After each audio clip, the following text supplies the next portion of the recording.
Good morning, everyone. It's great to be with you. I'd like to formally welcome you to my living room this morning.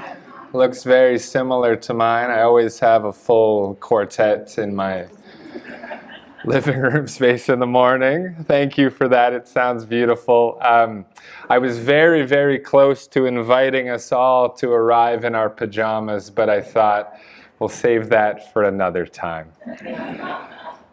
But it's good to see everyone. It's great to be with you. As Greg said, my name is Stephen Kennedy, and I'm very excited to be sharing something with you. But I'm going to be honest, I'm not sharing something that is my own. I wanted to provide something a little bit more unexpected. Because when I really, as I've been preparing for this message and thinking about the season of Advent, the Christmas story, I think it's unexpected. I think when we actually think of the elements involved in the story, when we think past the child play with 4 scenes and most people don't have any lines, I think there's something unexpected going on. Something unexpected is changing the world in a way that people didn't think it was going to happen that way. There are shepherds as the first preachers. There is a baby who is somehow a king. There is a manger. There are all of these unexpected elements. And so let's have an unexpected Sunday morning together. Let's sit in our living room, and I'd like to read some of a book to you. Is that okay? We'll listen to some music. We'll read a book together. This is Honest Advent by Scott Erickson. And with Scott's permission, I'd like to share some chapters from here. And these are some of his reflections on the unexpected story of Advent. Does that sound okay? All right. Well, chapter 25 is called Fear. Luke 2:10 says, "Be not afraid, for behold, I bring you good tidings of great joy, which shall be to all people." The phrase, "be not afraid," could be a legitimate substitution for Merry Christmas.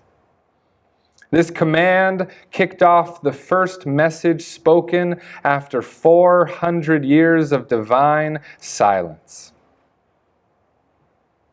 It was directed to Zechariah as he learned of the upcoming birth of his son, John the Baptist. It was said to Mary as she received the message that she would be bearing the Savior through her virgin womb. It was spoken to Joseph as he pondered quietly divorcing his betrothed for her seemingly adulterous pregnancy. It was sung to the shepherds as they were hired to be the first incarnation preachers. And it is announced to each of us today as we celebrate this historical moment that is still happening in our midst. Why it was a shock to see angels is left to our imaginations. I'm guessing most of our assumptions about that experience involve a robust sound and light show. We imagine blinding light, the halo glow of a non-gender humanoid form in a white robe, or maybe a loose pantsuit, delivering a divine speech backgrounded by the sonic persuasions of heavenly chords. But what gave us this vision? Was it Scripture? Nope. Mostly television and movie scenes. It's not that it didn't happen that way, but it wasn't necessarily such a big production. The account of the shepherds just says, "The glory of the Lord shone around them," implying that there was light, possibly because it was nighttime and it would have been hard to see some messengers in the dark. In all the other cases, it could have been very simple and less glittery than we imagine. Just a glorious stranger delivering an unbelievable message in a familiar setting. I think the invitation of the glory of the Lord that shines is less in the light show and more in its message. The glory of the Lord has many etymological roots, but they all point to an idea of heaviness or weight, alongside the notion of respect and honor. If you can imagine swimming in an open body of water and all of a sudden a 50-foot humpback whale is swimming slowly by you, singing its soliloquy after you pee in the sea, of course, you are overwhelmed by the glory of that whale. The enormity of size and presence and force in that moment, your fragility in the presence of its immensity, demands your respect. The writers of the Bible describe this same kind of experience, but without the size parameters of oceanic mammals. They allude to immense weightiness in an interaction that demands our respect. Maybe the weightiness is simply the awakening that God is real. That the hidden, much larger spiritual realm is really there. And that the way you've been assessing everything has fallen apart. And you're left now in the weighty space of not knowing what to think anymore. A message from the divine must start with, "Be not afraid," because it is shattering the security you found in your limited conclusions. Limited conclusions like existence is a curse to endure, or our bodies are just flawed meat suits full of disappointment. Divine encounters only happen with worthy saints on mountaintops or in sacred places. The Almighty can't wait to be wrathful towards us. We deserve to be left out because of our glaring inability to be faithful. Limited conclusions. And yet, the messengers who stand in the presence of God are astonished by our limited conclusions, for their message is a proclamation of good news. Good news that existence in all its seeming absurdity is not a curse to endure, but the very gift that the giver of existence wants you to receive and participate in. That it's good to be in your body, for all kinds of miracles happen through it. That divine encounters happen in the humblest of places, like your job or your kitchen or a living room.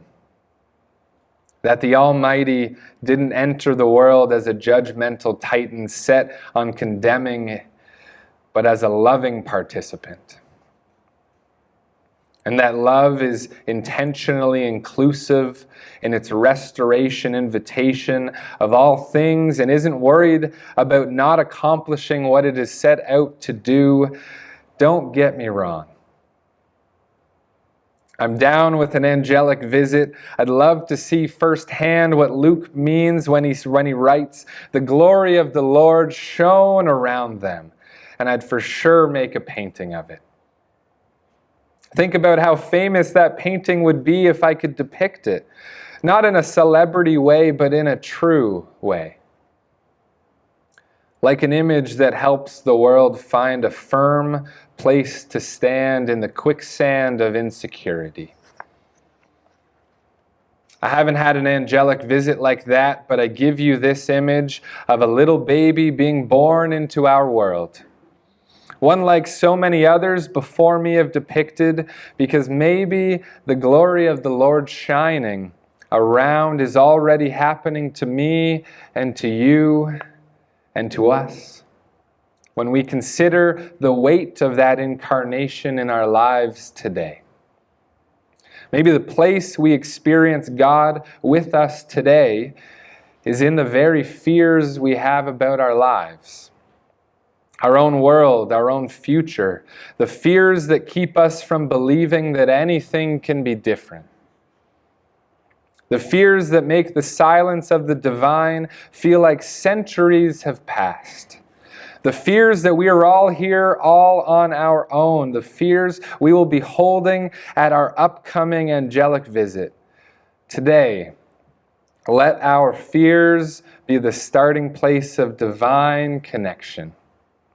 Because if a messenger from heaven were to show up with an announcement of good tidings, of great joy, a message that will change everything, well, historically, that proclamation would begin with the greeting, "Be not afraid." Or as we say it today, "Merry Christmas."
Chapter 19 is called Room.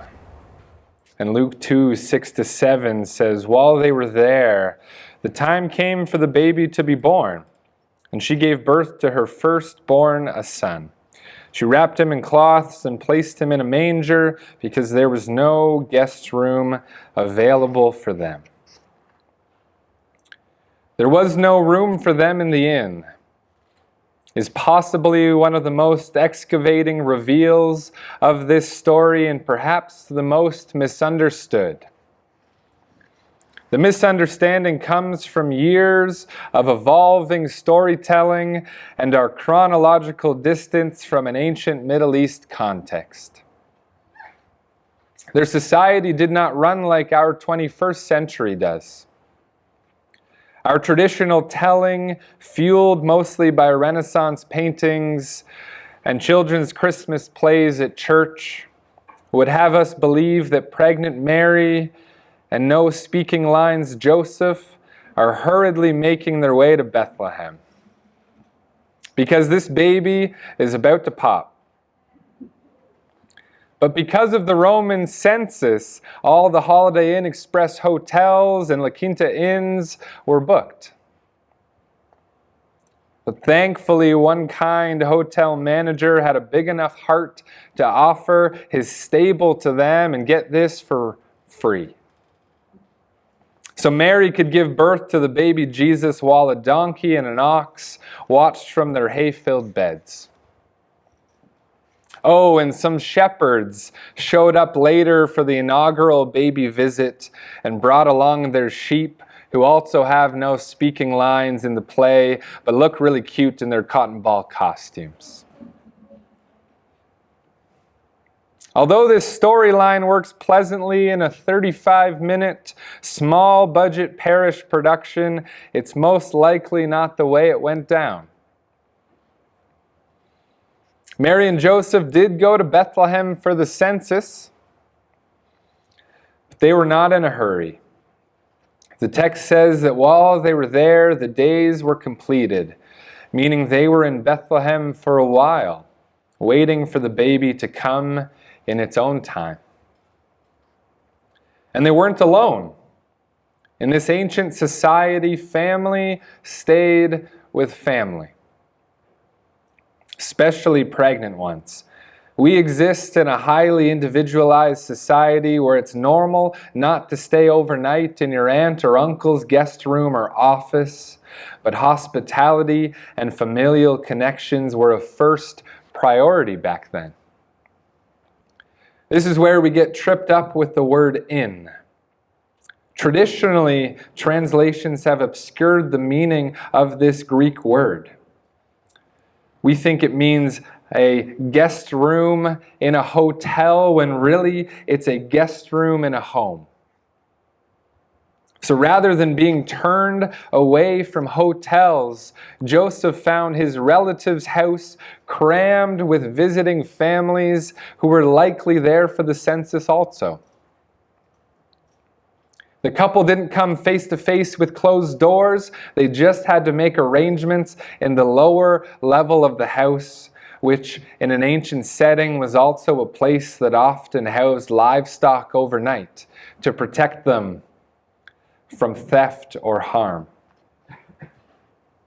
This lacks the theatrical cadence and tension of our modern way of summing up this story, but you can see that Mary and Joseph more likely delivered Jesus at an unplanned family reunion.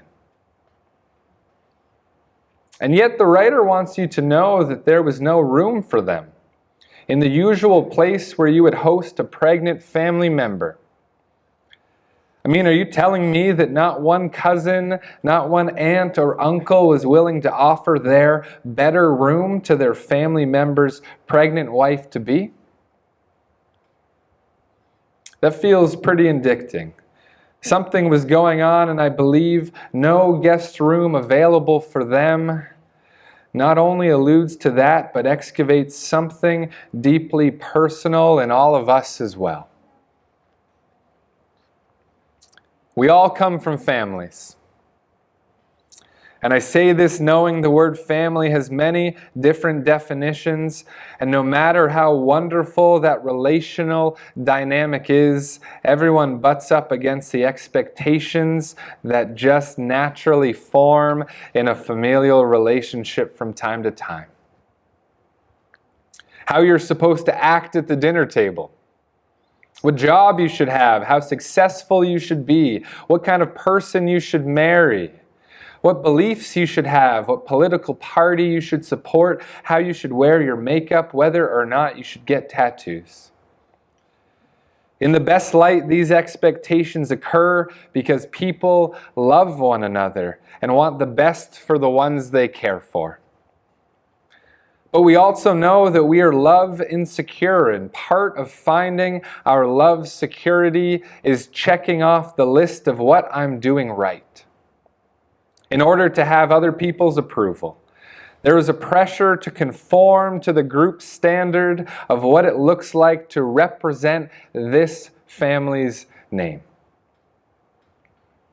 Maybe you've feared, just like I have, that your choices, your identity, your transformations would influence your family to put out the no vacancy sign at the next gathering. Some of us have made choices in the pursuit of wholeness that there's no turning back from. Some of us have awakened to conclusions about our identity that makes loved ones we've known our whole lives uncomfortable or silently distant. Some of us have transformed so much from what we once were that we don't even know how to talk the same way we did back then. It's a weird thing to be a being, and to discover, honor, and embody the reality of that beingness that we've been given to be. It's interesting that the way Jesus came into the world didn't please everyone. He didn't come through the traditional way that appeases the family and the cultural standards. While it's true that his incarnation was sung by a chorus of angelic hosts, his incarnation uncomfortably confronted many societal assumptions as well. And yet, his incarnation was given away, and beloved, your incarnation will be given away too. Your incarnation, the beginning of who you will become, may happen in the small town where no one expects anything like that to be birthed. But it will not go unnoticed by the heavenly hosts. In fact, they may even sing over it. A small group of people, possibly strangers, will witness it and dance a jig because of it. Some elders in your community may see your small incarnation and whisper prayers of thanksgiving for witnessing your humble revelation. And later on, in a way you least expected, international travelers may offer you precious gifts to carry you to the next phase of your life. One of the ways we can experience God with us presently is in the empathy that Jesus, Mary, and no lines Joseph have for us as seen through our incarnation emerging in the midst of a family dynamic. The story of Jesus' incarnation did not come without complications, but God provided room, a room. And the giver of your incarnation will provide room for you too. It may not be the one you imagined, or the one that pleases everyone, and it may leave you uninvited to your own family reunion, but it is the incarnation you have been given, and it comes with good news of great joy. May you receive thanks for the gift of your incarnation.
Thank you for spending time in our living room together this morning. Our final chapter is unexpected. Luke 2:8 says, "And there were shepherds living out in the fields nearby, keeping watch over their flocks at night." Divine revelation will come to you today through unexpected avenues you've probably ignored. You may not know it, but a debate has been going on the last few years about how we're supposed to think about shepherds. The shepherd is an occupation found throughout the Bible, and many patriarchs of the Old Testament were shepherds at one time or another. The psalmist refers to the Lord as a shepherd. Even the prophets refer to the coming Messiah as a shepherd. So, being a shepherd is a good thing, right? But in Jesus' day, the shepherd had moved from hero to zero. If you were a shepherd, you were not the owner of the flock, but the hired hand charged with taking care of that flock. Recent scholarship suggests that the opinion of shepherds in Jesus' day was that they were dishonest and thieving. Shepherding in a desert region required them to move around the land to find food and water, thus entailing their absence for long periods of time. Therefore, many claims were made against shepherds of pilfering other people's property for resources, of dealing in stolen sheep to grow their flocks, and being religiously unclean for dealing with animals and breaking Sabbath law. All that to say, shepherding was not the dream job of first century Jewish children. In fact, most Jewish boys at that time began learning the Torah at a young age in hope that they would become some kind of religious teacher when they got older. It was a hard road and few made it, but if you couldn't cut it in religious studies, you would learn a trade of a family member and do that for the rest of your life, like a fisherman or a carpenter or a shepherd. Either it was your lot in life or you were unsuccessful at a lot of things in order to become a shepherd. And yet it was shepherds to whom the angels were sent to announce the birth of Emmanuel. Why? Because in Yahweh form, the giver constantly uses the people we ignore to reveal the giver's ways. Sometimes it is through professional ministers and artists, authors and sages, monks and gurus that we hear a divine invitation. If they're phonies, we'll know it, but mostly these women and men are fellow humans who have lived, learned, and processed and translated their experiences into a palpable wisdom that can be shared.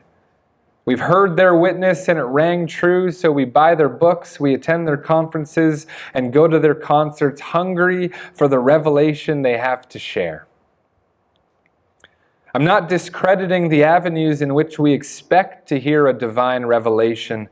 Those individuals have done the secret personal work to bring forth a gift for the rest of us. They deserve the attention they get, but there's a deeper revelation that Jesus speaks to in all of the ignored and hidden aspects of the life we find ourselves in. Rest from anxiety is woven into the makeup of a lily.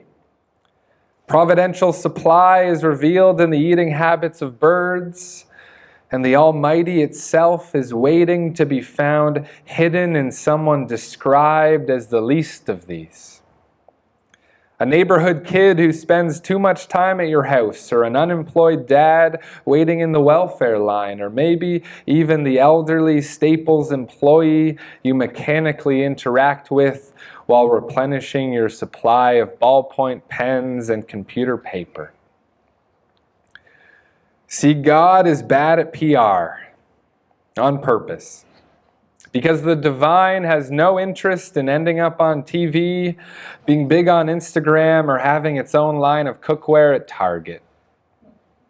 That's too obvious.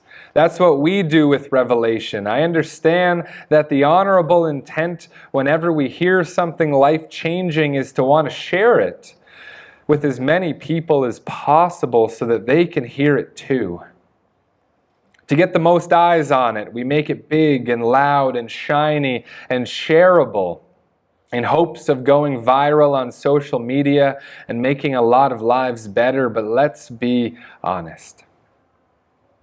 We also try to figure out if we can monetize it. We're always trying to make a profit off anything true, especially God. Why God's revelations usually don't come through big, flashy avenues is one, God doesn't need any money via merchandising at retail stores. And two, bigness doesn't ask the viewer or the listener to have to transform to receive it. And God is all about the transformation. The giver of life hides revelation in the things we ignore because it is the work of humbling ourselves and asking to have eyes to see and ears to hear that truly transforms our hearts. It's in the unknowing of how things work, of social norms, hierarchy of power, systematic injustice, gender inequality, race supremacy, physical and mental ableism, modes of intelligence, ageism, that we get a peek at love working its transforming will underneath the glitz and glamour of everything we produce. A transformation was required for the townspeople to hear the proclamation of divine birth coming from the mouths of failed religious school shepherds. A transformation was required for the shepherds to believe that they had been invited to be preachers of divine birth to their familiar neighbors. It was all very unexpected. So it is with you as well, that divine proclamation will come through very unexpected ways. It very well may be through the ignored and marginalized aspects of your life, the embarrassing and the unsuccessful parts.